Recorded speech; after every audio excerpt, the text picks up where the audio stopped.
One final thought. As you see here, we have a lot of code inside of our home, right? Now, this works fine, as you can see, no problem at all. However, it will be really nice to separate this even further. So what are we going to do? I'm actually going to go to our project here. We have our model, let's see, and UI. And inside of our UI, I'm going to create another folder or directory. I'm going to call this movie_UI.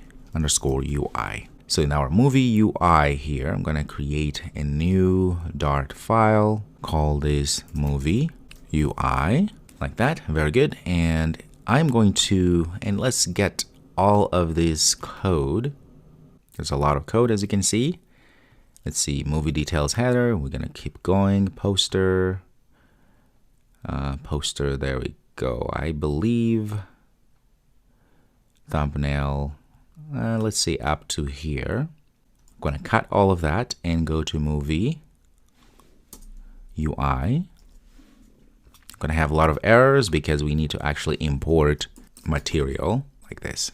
Notice that we also have issues here because it says the method movie details thumbnail isn't defined for the class movie and so forth. So all of this is doing is that we need to import the library. In this case, it's going to be the movie UI Dart. So just go ahead, go like that.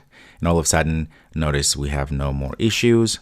Movie UI, looks like we have issues here. We need to import this as well inside of there because it needs this object, movie object.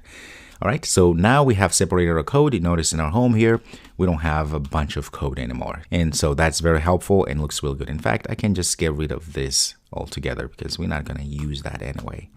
Okay, so notice the app is still working fine, but at least we know, but now we know that we have separated our code.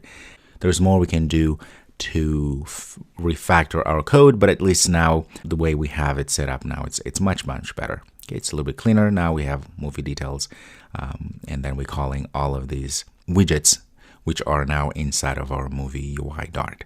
All right, so that's the last thing I wanted to show you, and I'll see you next time.